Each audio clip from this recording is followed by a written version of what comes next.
अर्थशास्त्र में कहावत है कि किसी भी इकोनॉमिस्ट को डिमांड और सप्लाई, एक तोते को भी डिमांड और सप्लाई कहना सिखा दो वो इकोनॉमिस्ट हो जाएगा। भले ये बात सुनने में हंसी सा लगे, लेकिन फैक्ट यही है। क्यों? क्योंकि सारा मैकेनिज्म जो है वो डिमांड और सप्लाई से ही गाइड होता है। तो ये डिमांड कर्व है, ये सप्लाई कर्व है। चूंकि आप मेरे पिछले वीडियोस देख चुके हैं तो आपको इतना तो पता है। अभी मैं दिखाता हूं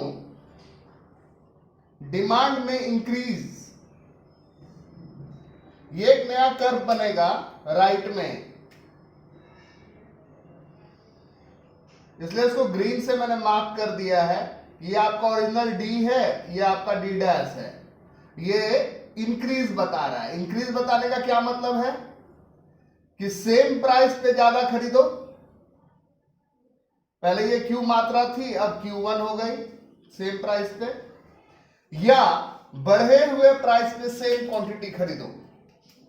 बढ़े हुए प्राइस पे सेम क्वांटिटी, अगर इसको यहां से देखें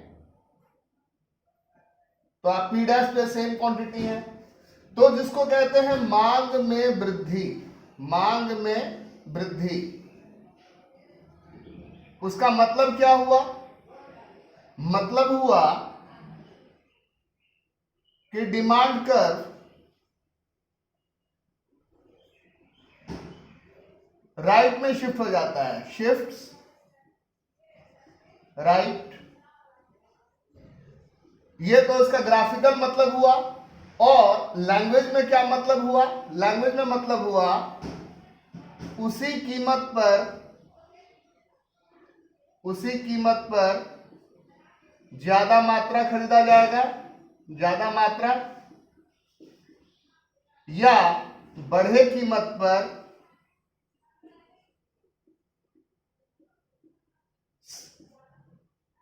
उतनी ही मात्रा।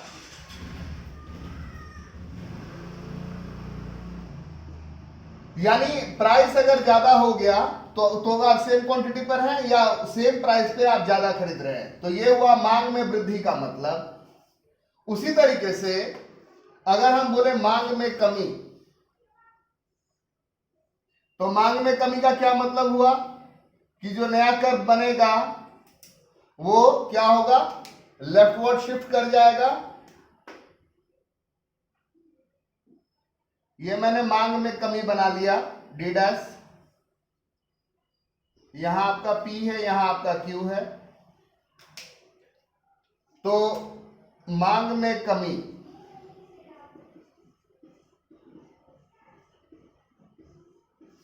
इसका मतलब क्या हुआ? Demand curve shifts left, demand curve shift left. और ये तो हुआ ग्राफिकल उसका एनालिसिस। और अगर लैंग्वेज में मीनिंग बोले तो उसी कीमत पर कम मात्रा, उसी कीमत पर कम मात्रा, या घटे कीमत पर सेम मात्रा, घटे कीमत पर उतनी ही मात्रा।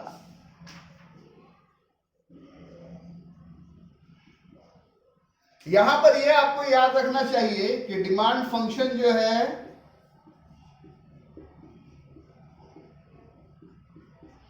उसमें P ऑफ X की वजह से विस्तार या संकुचन होता है। वृद्धि या कमी के लिए ये फैक्टर होते हैं। वृद्धि या कमी के लिए जो P ऑफ X के अलावा फैक्टर है वो रिस्पॉन्सिबल होते हैं, वृद्धि या कमी। और दूसरा बात तो आपको डायग्राम से देख करके क्लियर हो ही गया होगा कि विस्तार या संकुचन में, विस्तार में क्या होता है कि आप कर्व पे नीचे आते हैं। क्यों? क्योंकि अपना प्राइस कम हो गया और आप क्वांटिटी ज्यादा खरीद रहे हैं। संकुचन में क्या होता है कि प्राइस बढ़ गया, आप मात्रा कम खरीद रहे हैं।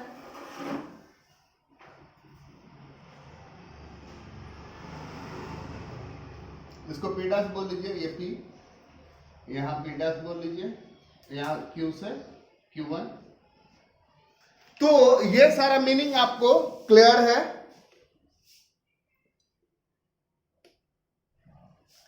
अब हम यही सारी डिस्कशन करेंगे पूर्ति के लिए। आइए पूर्ति के बारे में बात करते हैं। तो पूर्ति फलन आप देख पा रहे हैं, इसका मीनिंग मैं पहले एक्सप्लेन कर चुका हूं, तो इसके बारे में मैं ज्यादा नहीं बोलूंगा। ये आपका सप्लाई का कर्व है, प्राइस क्वांटिटी। तो पूर्ति में भी दो बातें होंगी। जब सिर्फ P ऑफ X यानी प्राइस ऑफ कमोडिटी की बात करेंगे तो उसके चक्कर में विस्तार और संकुचन, जिसको एक्सपेंशन और कॉन्ट्रैक्शन बोलते हैं। विस्तार में क्या होता है कि आप कर्व पे, सेम कर्व पे अपवर्ड मूवमेंट करते हैं कि दाम बढ़ गया तो ज्यादा आप बेचेगा। संकुचन में क्या होगा कि दाम घट गया तो कम बेचेगा। यहां पूर्ति में वृद्धि देख रहे हैं, पूर्ति में वृद्धि, और यहां पूर्ति में कमी। तो वृद्धि में क्या होता है कि कर्व नीचे बन जाता है, और कमी में क्या होता है कि कर्व ऊपर बन जाता है। तो अगर पूर्ति में वृद्धि का क्या मतलब हुआ, ये तो डायग्राम आप देख पा रहे हैं, डायग्राम। और अगर मीनिंग देखें तो क्या होगा कि सेम प्राइस पे ज्यादा सप्लाई कर रहा है, या घटे हुए प्राइस पे सेम क्वांटिटी सप्लाई कर रहा है। Same price more quantity,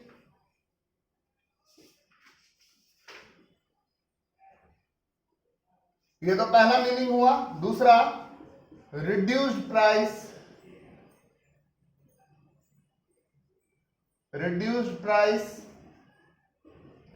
same quantity. कमी का क्या मतलब हुआ, same price less quantity.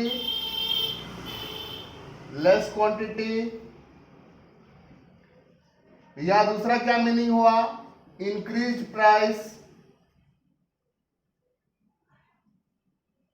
Same quantity.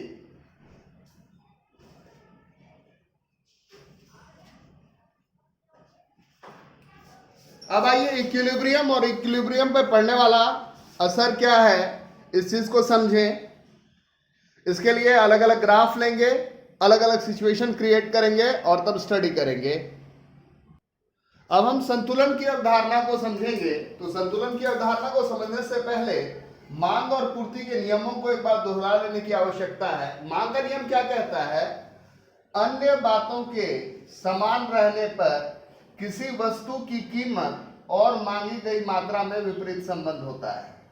कहने का क्या मतलब है, नॉर्मल लैंग्वेज में, कि जो खरीदने वाला है वो हर वक्त ये वेट करता रहेगा कि भैया दाम कम हो जाने दो तब हम खरीदेंगे। बहुत अच्छी बात है, होना भी चाहिए। हर आदमी, कोई भी आदमी 2 पैसा फायदा चाहेगा। पूर्ति का नियम क्या कहता है, अन्य बातों के समान रहने पर किसी वस्तु की कीमत और पूर्ति की गई मात्रा में धनात्मक संबंध होता है। जो बेचने वाला है वो क्या वेट करेगा कि भैया दाम बढ़ जाए तब हम बेचेंगे, तब हम सप्लाई बढ़ाएंगे। लेकिन मार्केट में डीलिंग तो होती है, एक ऐसा प्राइस और एक ऐसी क्वांटिटी पे बेचने वाला सप्लायर और मांगने वाला कस्टमर, ये दोनों एग्री करता है कि हाँ भाई ये प्राइस जो है और ये क्वांटिटी ये डन रहा।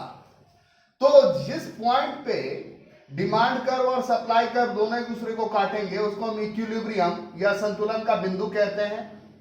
इस इक्विलिब्रियम पॉइंट के करस्पॉन्डिंग आपको संतुलन कीमत प्राइस भी दिख रहा है, और इसी के करस्पॉन्डिंग आपको संतुलन मात्रा Q नजर आ रही है इस ग्राफ में। तो यहां पर हमने संतुलन की अवधारणा को समझा। क्या है कि DD एसएस को काट रहा है, डिमांड कर्व सप्लाई कर्व को काट रहा है। जो पॉइंट ऑफ इंटरसेक्शन है वो इक्विलिब्रियम का पॉइंट है और उसके करस्पॉन्डिंग आपको प्राइस, इक्विलिब्रियम प्राइस और इक्विलिब्रियम क्वांटिटी मिलती है। अब हम देखेंगे कि ये इस इक्विलिब्रियम पे क्या असर पड़ेगा अगर डिमांड चेंज कर जाए, सप्लाई चेंज कर जाए, तो कैसे नया इक्विलिब्रियम स्टैब्लिश होगा, हम इसके बारे में बात करेंगे। आइए हम अपना केस 1 देखते हैं। केस 1 में क्या किया है, मैंने सप्लाई कर्व को फिक्स रखा है, पूर्ति स्थिर रखा है और मांग में वृद्धि कर दिया है। तो मांग में वृद्धि होगा तो क्या होगा, नया कर्व टू द राइट बनेगा। इनिशियल जो सिचुएशन है सारा वो क्या है कि संतुलन बिंदु E है, जो कि आप ग्राफ में देख पा रहे हैं।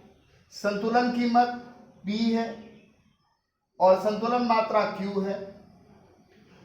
जब मांग में वृद्धि हो गई तो क्या हुआ, नया डिमांड कर्व जो है D डैश, वो क्या कर रहा है, सप्लाई कर्व को पॉइंट E1 पे काट रहा है, जो कि आप ग्राफ में देख रहे हैं। यानी संतुलन बिंदु नई क्या हो जाती है, E1।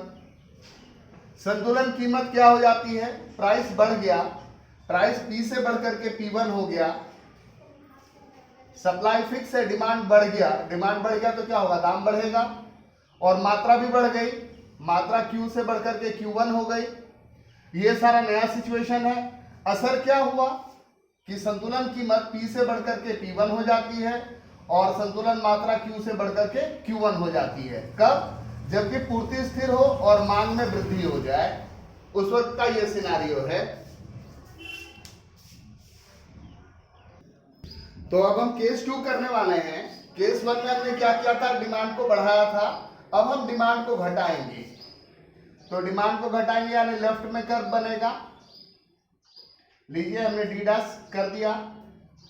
नतीजा क्या हुआ, इक्विलिब्रियम पॉइंट आप देख पा रहे हैं, यहां पर इक्विलिब्रियम पॉइंट हो रहा है। इसका नाम हम रख देते हैं E1। और उसका असर क्या हो गया कि शुरू में प्राइस P था, अभी प्राइस क्या हो गया, P1, यानी प्राइस गिर गया और मात्रा भी गिर गई। Q से मात्रा घट करके Q1 हो जा रही है। तो आइए केस के बारे में डिटेल लिखते हैं। केस क्या है आपका, केस 2, पूर्ति स्थिर, मांग में कमी।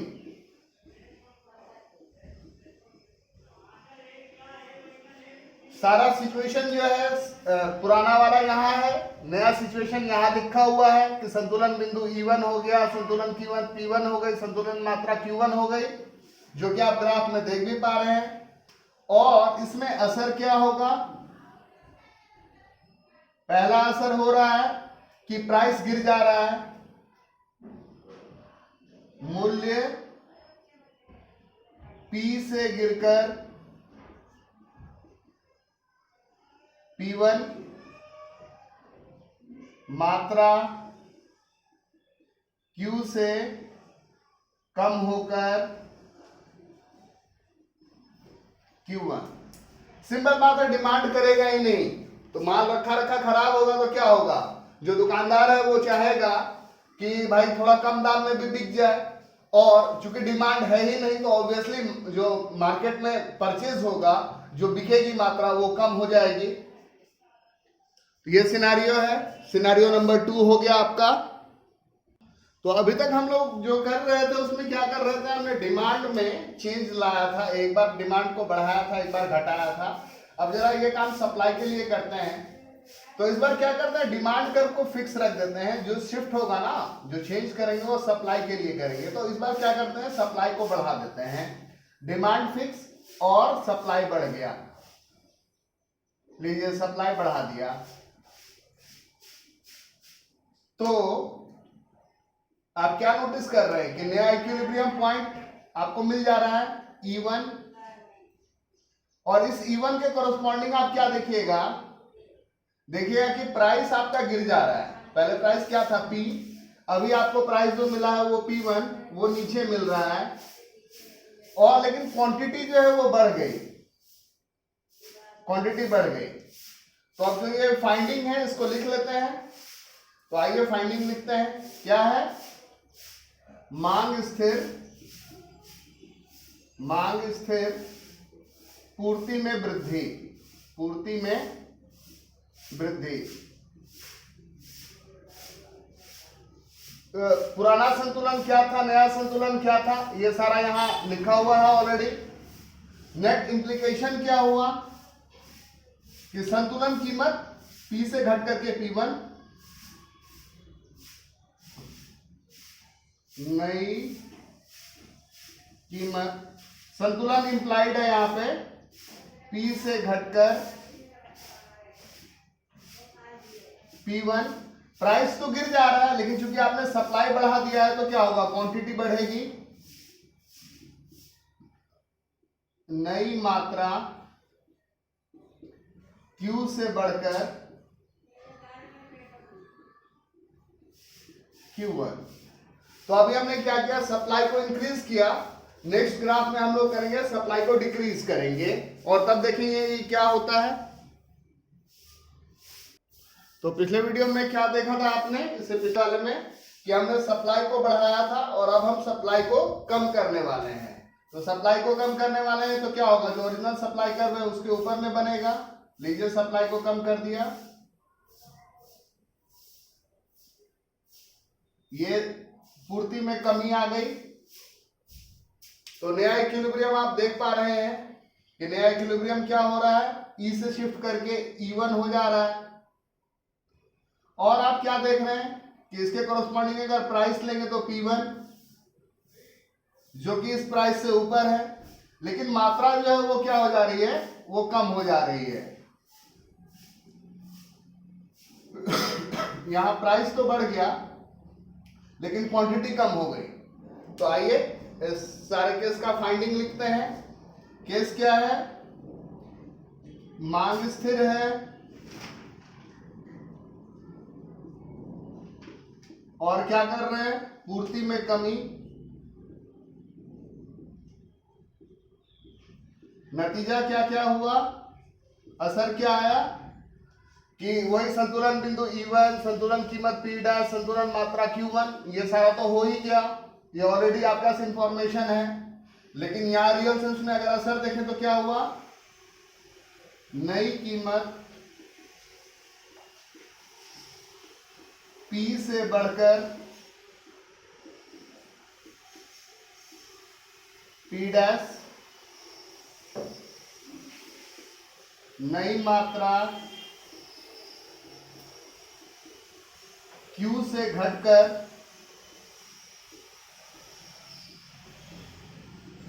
Q1। तो क्या होता है कि जब सप्लाई कम होता है तो दाम बढ़ जाता है और मार्केट में क्वांटिटी का जो बिक्री है वो कम हो जाता है। मार्केट में है ही नहीं सामान, तो फिर वो बिकेगा कहां से। तो ये केस भी हो गया। अब एक बहुत ही मजेदार केस करने वाले हैं हम लोग।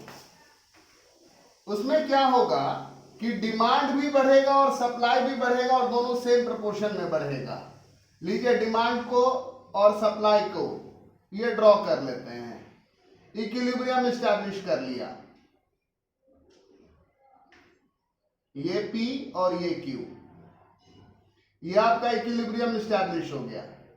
अब क्या करते हैं, डिमांड को बढ़ा देते हैं। लीजिए हमारा डिमांड बढ़ गया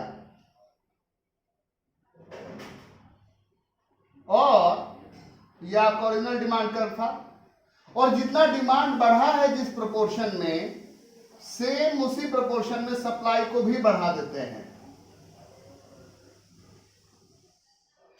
हमने क्या किया, उसी प्रोपोर्शन में सप्लाई को भी बढ़ा दिया। नतीजा क्या हो गया कि इक्विलिब्रियम प्राइस जो है वो सेम रह जा रहा है, लेकिन संतुलन मात्रा जो है वो बढ़ करके Q से Q1 हो जा रही है। यानी ये जो सिनेरियो है, अगर इसका एक्सप्लेनेशन यहां लिखेंगे तो क्या लिखेंगे, मांग और पूर्ति में समान अनुपात में वृद्धि।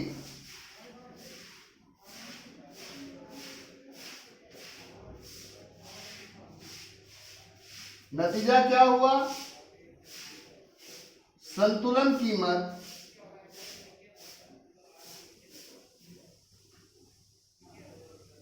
समान, अर्थात P ही रह गई, प्राइस में कोई चेंज नहीं आया, लेकिन क्वांटिटी में क्या हुआ, संतुलन मात्रा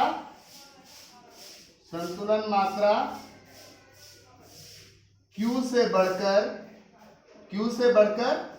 Q1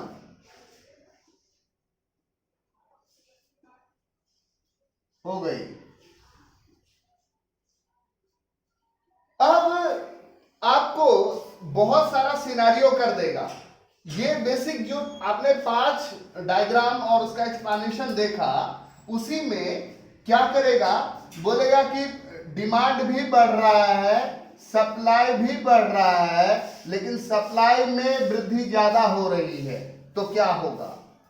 फिर बोलेगा कि डिमांड बढ़ रहा है, सप्लाई भी बढ़ रहा है, लेकिन सप्लाई के करस्पॉन्डिंग डिमांड ज्यादा बढ़ रहा है। तो बेसिक ये सारा जो 4 और सिनेरियो बनता है, डिमांड घट रहा है, सप्लाई घट रहा है, डिमांड के करस्पॉन्डिंग सप्लाई ज्यादा घट रहा है, डिमांड घट रहा है, सप्लाई घट रहा है, और सप्लाई की करस्पॉन्डिंग डिमांड ज्यादा घट रहा है। तो ये 4 सिनेरियो और आता है इसमें, लेकिन उसमें बेसिक क्या है कि ये मान लीजिए ये 10% है इसका इंक्रीज, और इसका इंक्रीज है 20%, तो नेट नतीजा क्या हो गया कि ये सप्लाई के वृद्धि का ग्राफ हो गया, सप्लाई में वृद्धि का ग्राफ हो गया।